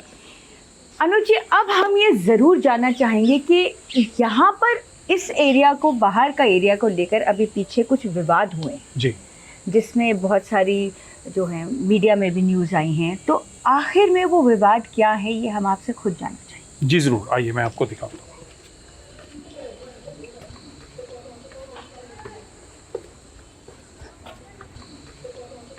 इस इनॉग्रेशन स्टोन की क्या खासियत है? इस स्टोन की, इस रॉक की कोई खासियत नहीं है, क्योंकि ये वैसे तो 88 में इसकी इनाग्रेशन, ये बोर्ड बाद में लगाया गया। इससे पहले एक और रॉक्स लगे हुए थे यहाँ पे, उसमें नेकचंद जी का नाम था, बहुत छोटा सा एक साइड पे लिखा हुआ था, और जो चीफ इंजीनियर का नाम था वो बहुत बड़े अक्षरों में ऊपर लिखा गया था। तो जब 88 में सिद्धार्थ शंकर रे, जो गवर्नर पंजाब के गवर्नर हुआ करते थे, वो आए, उन्होंने देखा कि नेकचंद जी का नाम बहुत छोटा लिखा हुआ है। हाँ। तो उसको भाई, एक आर्टिस्ट का नाम इतना छोटा और चीफ इंजीनियर का नाम इतना बड़ा लिखा हुआ है उस ज़माने का, जिसको बाद में शायद कोई इतना ना पहचाने। तो उन्होंने फिर इसकी इनागुरेशन जब दोबारा की, नेकचंद जी को डायरेक्टर बनाया रॉक गार्डन का लाइफ टाइम, फिर उन्होंने ये स्टोन को यहाँ पे नए ढंग से लगाया और उसमें नेकचंद जी का नाम बहुत बड़ा बड़ा लिखा गया, सुनहरे अक्षरों में। जी। अब हम जा रहे हैं रॉक गार्डन के उस हिस्से में जिसको लेकर अभी हाल ही में बहुत विवाद हुए हैं। तो क्या हम जानना चाहते हैं, तो क्या सच में यहाँ पर कोई रॉक गार्डन का बड़ा हिस्सा है जो तोड़ा गया था? देखिए, रॉक गार्डन का हिस्सा तो इस तरह से था कि आप ये दीवार देख रहे हैं, जब एक्चुअल रॉक गार्डन जो बना था वो नेकचंद जी ने लुक के ड्रमों को ऐसे कवर करके बनाया था, यानी कि एक ड्रम लगाया, उसके ऊपर दूसरा ड्रम लगाया, तीसरा ड्रम लगाया। जो ओरिजिनल था वो इन्हीं ड्रमों के हिसाब से लगाया था। मगर जब बाद में ड्रम आहिस्ता आहिस्ता ख़राब होने लगे तो नेकचंद जी ने फिर सोचा कि ये तो हमेशा के लिए तो नहीं रहेगा। तो फिर उन्होंने उसका एक सांचा बना के सीमेंट से इन ड्रमों को वो लुक दी गई। नहीं तो वो लुक के जो ओरिजिनल ड्रम थे, जो PWD स्टोर में वेस्ट इकट्ठे होते थे, उससे उन्होंने दीवार बनाई थी। और ये दीवार सारी की सारी आगे तक पूरे रॉक गार्डन को कवर करती है, चारों तरफ से। चारों तरफ इसी दीवार पूरे रॉक गार्डन को इसी तरह की दीवार कवर करती है। और ये पहले सारी लुक के ड्रम की दीवार थी, चारों लुक के ड्रमों की दीवार थी सारी, चारों तरफ। जी हाँ, जितना एरिया था तब रॉक गार्डन छोटा था, हाँ। तो उस हिसाब से थी ये दीवार। और जब 87 की बात है, जब रॉक गार्डन को 87 या 89 की बात है, मुझे अभी अच्छी तरह से याद नहीं आ रहा, रॉक गार्डन को तोड़ने के लिए एक एडमिनिस्ट्रेटर थे, अशोक प्रधान, वो आए। उनको रॉक गार्डन से क्या उनके मन में कोई बैर आया, कोई खुंदक आई, क्या आया, वो चाहते थे रॉक गार्डन का जो 3rd फेज़ है उसको तोड़ के पीछे एक कैंवाड़ा गांव था, वहाँ तक हम सड़क ले जाएं। ये 87-89 की बात है। तो यहाँ तक सड़क, इस पेड़ तक या किसी इन पेड़ों तक, कहीं तक वो सड़क बन गई थी, बुलडोज़र आ गया था। अच्छा। मगर उस सड़क के बीच में एक पेड़ आ गया, वो पेड़ को वो तोड़ नहीं सके, जब तक उन्होंने सोचा सुबह गवर्नमेंट, रातों रात ये काम हुआ। हाँ। और नक्शा भी रातों रात इस सड़क का बनाया, जबकि ये मास्टर प्लान में ये सड़क नहीं थी उससे पहले। 89 से पहले ये सड़क नहीं थी। तो जब ये रोड बनाने लगे, यहाँ पेड़ आ गया, वो रुक गए कि सुबह 10 बजे ऑफिस खुलेंगे तो हम परमिशन लेके आएंगे। In the mean time public को पता लग गया, तो यहाँ मिस्टर जसपाल भट्टी, सविता भट्टी, उनकी वाइफ नीलम मान सिंह और जितने शहर के कलाकार थे वो सब यहाँ पहुँच गए और यहाँ पहुँच के उन्होंने ह्यूमन चेन बना ली। और उस ज़माने में नेकचंद जी नहीं आए क्योंकि उनको हार्ट अटैक हो गया, हम उन्हें हॉस्पिटल लेके चले गए, पर यहाँ लोगों ने इसे बचाया रॉक गार्डन को। तब उसके बाद ये दीवार नहीं तोड़ सके, थर्ड फेस नहीं टूटा, मगर नेकचंद जी को बहुत हानि पहुंची। वो मेजर हार्ट अटैक था, ताकि यहाँ पीजीआई से जब ठीक नहीं हुए तो हमें उन्हें फोर्टिस ले जाना पड़ा दिल्ली। तो पर खैर भगवान का शुक्र है कि वो बच गए। तो ये सड़क उस टाइम बनी जब इतना हंगामा हो गया तो उन्हें ये सड़क बीच में रोकनी पड़ी। अब यहाँ से तो वो सड़क नहीं है, मगर वो सड़क उन्हें फिर सीधी निकालनी पड़ी हाई कोर्ट के लिए। वो सड़क उस ज़माने में निकली थी इस वजह से।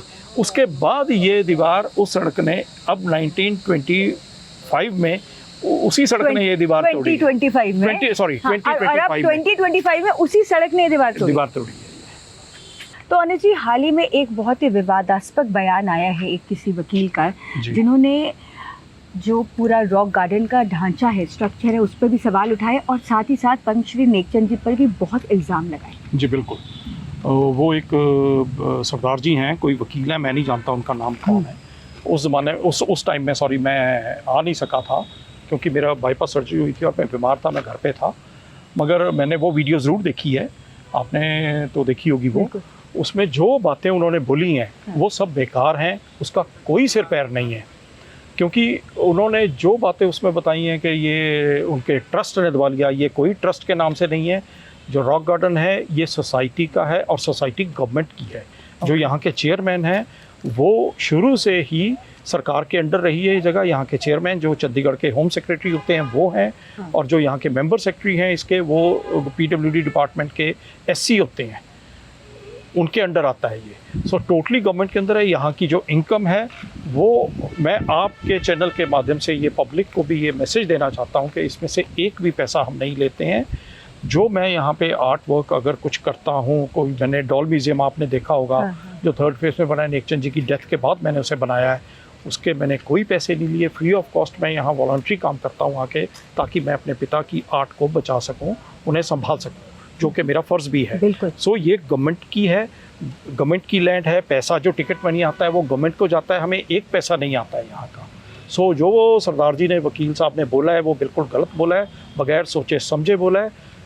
वो एक भी शब्द में उनकी सच्चाई कहीं नहीं है। अगर वो बोलते हैं कि मैं नेकचंद जी के अगर ज़िंदा होते तो मैं पर्चा करता, वो बताते हैं कि मैं 20 साल से चंडीगढ़ में हूँ, 10 साल तो नेकचंद जी को गए हुए हैं, 10 साल तो नेकचंद जी थे यहाँ पे।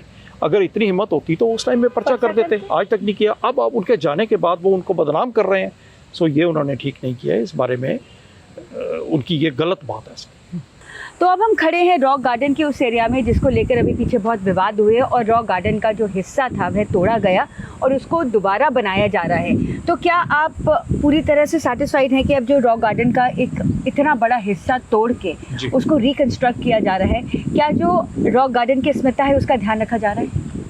जी ऐसे है कि जो अब तोड़ दिया वो तो तोड़ दिया, ठीक है, कोई बात नहीं। अब जो बना रहे हैं बहुत अच्छा है कि उसको दोबारा रिक्रिएट कर रहे हैं, दोबारा उसी ढंग से, क्योंकि पिछले दिनों दीवार बनाई थी तो उसमें उस तरह की लुक नहीं आई थी, मगर उसको उनको भी पसंद नहीं आई तो तोड़ी गई। अच्छा, अब उसको वो ड्रम का उसी तरह से लुक देके आगे बना रहे हैं, कर रहे हैं। हाँ। अब जो होना था वो हो गया, कोई बात नहीं। मगर अब मेरी यही रिक्वेस्ट है जो उस टाइम में भी थी कि जो रॉक गार्डन का एक्चुअल जो डंप किया हुआ नेकचंद जी की तरफ से सामान था उसको बचाया जाए, ताकि आने वाले वक्त में वो काम इस तरह की, जैसे मैंने आपको दिखाई कई चीज़ें यहाँ उन्होंने डंप करके रखी हुई थी। अब वो जब यहाँ से बुलडोज़र चला तो उसको केयर नहीं किया गया, सारी मिट्टी में ट्यूबलाइट्स थी वो बचाई थी। अब आज की डेट में ट्यूबलाइट्स बननी बंद हो गई हैं। अब जब वो बननी बंद हो गई हैं तो कहाँ से मिलेगी जो नई? अगर वो टूट गया तो इसका मतलब रॉक गार्डन का वो पार्ट ख़त्म हो जाएगा आने वाले वक्त में। ये चीज़ें ख़त्म हो जाएंगी तो ओरिजिनलिटी ख़त्म हो जाएगी। हमें इन चीज़ों को संभालना ज़रूरी है। ये तो दीवार बन गई, सरकार बना के भी दे रही है, गेट भी बनाएगी, सब कुछ करेगी, मगर ये डंपिंग यार्ड तो था। ये समझना कि जो ये वेस्ट था जो नेकचंद जी ने लगाया, लेकिन उससे भी ज़्यादा संभाल के रखा कि अगर टूटता है तो उसको दोबारा उसको लगाया दोबारा जाए। ठीक किया जा सके। ये रॉक गार्डन की नींव है, पहचान है। जी बिल्कुल, तो उसको हमें जो है पूरी तरह से संभाल के संभाल के है। रखना है। इस चीज़ का ख्याल आप चाहते हैं कि सरकार ज़रूर बिल्कुल बिल्कुल, यही मेरी एक रिक्वेस्ट है Request। सबसे। मैं एक चीज़ और दिखाता हूँ आपको कि ये देखिए आप, जो बड़े बड़े रॉक्स हैं ये नेकचंद जी ने इकट्ठे करके रखे हुए हैं। अभी ये यहाँ डंप किए हुए हैं ताकि आगे जो एग्जिट पार्ट हमने बनाना है, जहाँ से पब्लिक ने निकलना है, वहाँ ये सारे पत्थर यूज़ होंगे। मगर अभी तक हमने वहाँ यूज़ नहीं किए हैं, क्योंकि वो एक उनका जो एक और इमेजिनेशन थी, उनका थीम था, वो एग्जिट पार्ट उसी हिसाब से बनेगा। अभी उसको रेन शेल्टर का नाम हमने दिया हुआ है, पर वो रेन शेल्टर के बीच में भी आर्ट वर्क बनना है, तो वो भी अधूरा है। अभी लोगों को वापस जाना पड़ता है। हम बहुत जल्द उसको शुरू कर दिया है, मगर अभी काम रुक गया है। हाँ। तो किसी वजह से अब उसको फिर से शुरू करके हम उसको, ये रॉक्स वहीं काम आएंगे, वहीं लगेंगे, क्योंकि अब रॉक्स इतने बड़े बड़े मिलने लाने बहुत मुश्किल है, बिल्कुल। मगर यही काम आएंगे। अनुज जी देखिए, हम रॉक गार्डन के बारे में जितना जानेंगे उतना ही कम है, क्योंकि हमने जो सुना था, देखा था, पढ़ा था, लेकिन आपने आज जो बताया जी वो बिल्कुल ही एक अलग छवि बनी है। कितनी ऐसी बातें हैं जो शायद गुम हो गई हैं, जी क्योंकि ना किताबों में दिखी हैं, जी। ना किसी की मुंह बोली देखी गई है, सिर्फ आपने बताया है। तो हम ये जानना चाहेंगे कि अब जो रॉक गार्डन का ये पूरा सिस्टम है, इसमें आपका कितना योगदान है? अब क्या सरकार आपसे सलाह मशवरा करती है या आपके जो सुझाव हैं वो लिए जाते हैं? देखिए, ऐसे है कि सरकार मेरे को सपोर्ट करती है। मुझे उन्होंने यहाँ पे जितना आर्ट वर्क होगा रॉक गार्डन का, वो मुझसे ही पूछ के किया जाता है। मगर कई बार कुछ अफसर बीच में ऐसे आ जाते हैं जो एक ज़िद की तरह बीच में अपना ज़िद लेकर के अपना काम करना शुरू कर देते हैं, जो कि रॉक गार्डन की थीम के साथ मैच नहीं करता, रॉक गार्डन के नेकचंद जी के विजन के साथ मैच नहीं करता। हमें उन्हें रोकना पड़ता है। मगर कुछ बड़े अफसर हैं जो वो इस बात को समझते हैं, वो मेरी पूरी सपोर्ट करते हैं। पर ऐसा है कि 10 साल तक मेरे को पूरा जो अफसर थे उन्होंने मुझे मेंबर बना के रखा रॉक गार्डन सोसाइटी का, एवरी ईयर रिन्यू करके। मगर अब आके वो ऐसा हो गया है कि जो इस समय अफसर हैं ये 2025 में, उन्होंने मुझे मेंबर भी नहीं बनाया। 2 साल हो गए हैं मेंबर नहीं बनाया, इसलिए यहाँ मैं कुछ आके किसी को बोल नहीं सकता हूँ। मगर जो बड़े अफसर हैं, जैसे हमारे होम सेक्रेटरी साहब हैं, वो पूरा सपोर्ट करते हैं। वो कहते हैं कि जो आर्ट वर्क का काम होगा वो अनुज के ही मुताबिक होगा, उस तरह से सपोर्ट मिलती है। मगर अगर पेपर्स में मुझे नहीं इस चीज़ को बनाया जाएगा, समझाया जाएगा, मुझे उसमें नहीं रखा जाएगा सोसाइटी में, तो मैं आने वाले अफसरों को कैसे समझाऊंगा? उन जो नए अफसर आ जाएंगे, मैं उन्हें कैसे समझाऊंगा कि आप इसको, उनका विजन क्या था या हमें क्या चीज़ करनी है? हर बार मैं आऊँगा, मेरी कोई सुनेगा नहीं। तो यहाँ थोड़ी दिक्कत आ जाती है, वैसे सब ठीक चलता है। नेकचंद जी के सुपुत्र होने के नाते आप क्या मैसेज है जो जनता को और साथ ही साथ प्रशासन को चाहेंगे कि वह इस बात का ख्याल आज और आने वाली पीढ़ी के लिए भी ज़रूर रखें? जी, जनता के लिए तो यही मेरी रिक्वेस्ट है कि जब आप यहाँ आते हैं रॉक गार्डन में, तो आप रॉक गार्डन को देखते हैं, फ़ोटोग्राफ्स खींचते हैं, जैसा कि मैं पहले भी बता चुका हूँ कि उसको ध्यान से रखें, तोड़े नहीं, स्टेच्यूज ना टूटें। और जब कोई चीज़ अगर सरकार से मेरी ये रिक्वेस्ट है, कोई चीज़ टूट जाती है तो उसे संभाल के रखें और उसको ओरिजिनल उसी तरह से बनाने की कोशिश करें, क्योंकि आने वाले वक्त में हमें ये चीज़ें नहीं मिलेंगी। हमें इन चीज़ों को संभाल के रखना बहुत ज़रूरी है, वरना रॉक गार्डन ख़त्म हो जाएगा। अनुज जी, आपका बहुत बहुत शुक्रिया। आपने एक तो हमको रॉक गार्डन के चप्पे चप्पे के बारे में जो बताया। जब मैं आपसे बात कर रही थी तो मुझे एक चीज़ की कमी खली है पूरे रॉक गार्डन में, जी, कि कोई भी गाइड नहीं है कहीं। जिस तरह से आपने हमको बताया, इस तरह से रॉक गार्डन में जो पर्यटक आते हैं, बच्चे हों, बड़े हों, अगर हम जैसे ताजमहल भी जाते हैं या हम इंडिया से बाहर भी जाते हैं, तो गाइड कोई ना कोई होते हैं। यहाँ पर मुझको एक भी गाइड नहीं दिखा। जी बिल्कुल, जो 1-2 गाइड हैं जो सरकारी से आए, उनको इतना नॉलेज ही नहीं है। जब उनको बताने की कोशिश करते हैं तो वो समझते नहीं है बात को कि एक्चुअल रॉक गार्डन क्या है, क्योंकि उन्होंने अपने हिसाब से समझाना होता है, बताना होता है। इसलिए अब मैं एक बुक लिख रहा हूँ जिसके अंदर मैं सारी डिटेल, जो नेकचंद जी ने जहाँ से शुरू किया, कैसे शुरू किया, कैसे वो उन्होंने इस जंगल में ड्रम लगाए, बनाया, और क्या उनकी इमेजिनेशन थी, उनका विजन क्या था, मैं वो सारा उस बुक में लिख रहा हूँ। तो आने वाले वक्त में उसी को देख के, पढ़ के लोग समझेंगे और चलेंगे। और गाइड भी अगर उसी को देख के लोगों को बताएं तो ज़्यादा अच्छा है। वैसे तो आजकल सोशल मीडिया बहुत अच्छा है, जिसमें सारी डिटेल है। तो ये मैं उसके लिए भी ये तैयार करूँगा ताकि वीडियो भी हम लोगों को समझा सकें कि रॉक गार्डन एक्चुअल चीज़ क्या है। ये है सिलिकॉन स्टैचू पद्मश्री नेकचंद जी का। सच में ऐसी लग रहा है कि अंकल सामने हमारे बैठे हुए। मुझे तो वही 30 साल पुरानी जो मेमोरी है वो बिल्कुल मेरी ताज़ा हो गई है। तो आपको कैसा लगता है जब आप आके उनके ऑफिस में बैठते हैं उधर?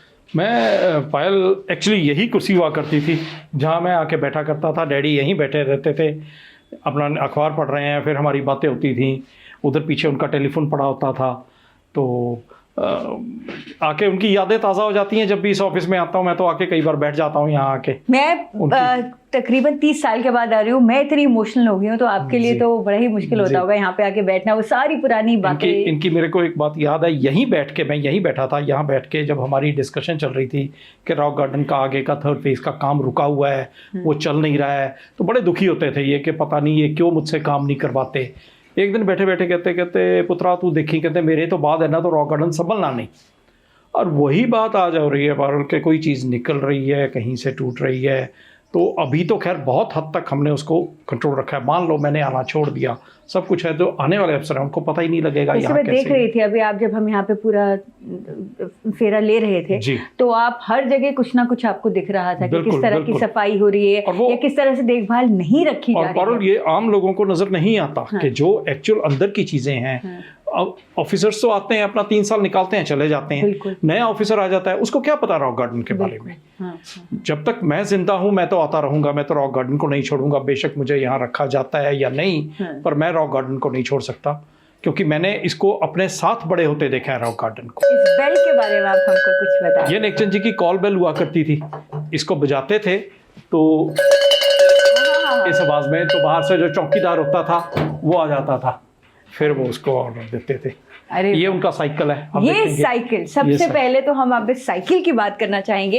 इस साइकिल पर वह दूर दूर से इतने बड़े बड़े भारी भरकम पत्थर उठा के लेके आते थे, यहाँ पर इस पर रख के लेके आते थे नेकचंद जी। और इसी साइकिल से इन्होंने इतना बड़ा जो रॉक गार्डन है उसकी स्थापना करी। उसको एक्चुअली हम कहते हैं ना कि पत्थर के ऊपर पत्थर डाल के नींव बनती है। उन्होंने एक पत्थर दूसरा पत्थर जोड़कर इतना बड़ा पत्थरों का महल और राजा का महल, या फिर हम बोलेंगे कि अलग अलग जो भगवान को उन्होंने याद करके जो हमारे को एक ये बहुत ही सुनहरा एक किस्म का मंदिर बना के दिया है। उसके लिए हम जितना भी बोलें वह कम होगा। और हमारी प्रशासन से और हमारी लोगों से यही जो है एक रिक्वेस्ट है कि जो रॉक गार्डन है वह हमारी धरोहर है। जिस तरह से वह बना है उसके बारे में अभी भी अगर हम सोचें, और अगर हम बाहर की बात करें, बाहर की कंट्रीज़ है जिसमें इस तरह की बहुत सारी चीज़ें हम उनको बहुत ध्यान देते हैं, उनकी हम बहुत बातें करते हैं, वो बहुत हम संभाल के रखते हैं। लेकिन रॉक गार्डन में जिस तरह से हम देख रहे हैं कि अभी भी बहुत जो ध्यान है वह प्रशासन को देने की ज़रूरत है, क्योंकि इस धरोहर में आँच ना आए, यह हमारी जिम्मेदारी है। तो दोस्तों, रॉक गार्डन के पहले पत्थर और पहली नींव से आज तक का सफ़र जो हमको सबसे बड़ा मैसेज देता है वो ये है कि रॉक गार्डन की जो पहचान है, रॉक गार्डन की जो एसेंस है, वो है बेस्ट आउट ऑफ वेस्ट। तो जो नेकचंद जी ने चीज़ें संभाल के रखी हैं ताकि उनको रिक्रिएट किया जा सके, अगर कोई चीज़ ख़राब होती है तो उसको वहाँ पर रिप्लेस किया जा सके, उसको संभाल के रखना बहुत ज़रूरी है। लेकिन मुझे जो लगता है, जो मैंने ये मेरे पूरे टूर में और अनुज के साथ जो करा है, मेरे को जो लगता है इसको प्रैक्टिकल वे में हम कैसे अप्लाई कर सकते हैं। तो जब हम साइंस में चैप्टर्स पढ़ते हैं 3Rs, रिड्यूस, रिसाइकिल, रीयूज़, तो रॉक गार्डन का एक कंपल्सरी चैप्टर और उसके साथ साथ एक कंपल्सरी विज़िट हमारी सभ्यता, हमारे ये रॉक गार्डन के इतिहास और किस तरह से भारत पहले से ही 3Rs में कितना सक्षम हो चुका था, वह ज़रूर हमारी आने वाली पीढ़ी को बहुत बड़ा पैगाम, बहुत बड़ा लेसन देगा। तो हम चाहते हैं कि इन सब बातों को सरकार और प्रशासन ज़रूर ध्यान में रखें। और NCERT से भी हमारी ये अपील है कि आप इस बात को ज़रूर गौर फरमाएं कि रॉक गार्डन केवल एक गार्डन नहीं है। ये जैसे अनुज जी ने हमको बताया, ये एक राजाओं, देवी देवताओं की नगरी है जिसको हम जितना जानेंगे उतना ही हैरान होंगे। तो हमारी आने वाली पीढ़ी के लिए यह एक बहुत बड़ा सबक है, ये एक बहुत बड़ी सीख है जो हमारे बच्चों को जानना बेहद अनिवार्य है। Payal Mohindra for the Samar news.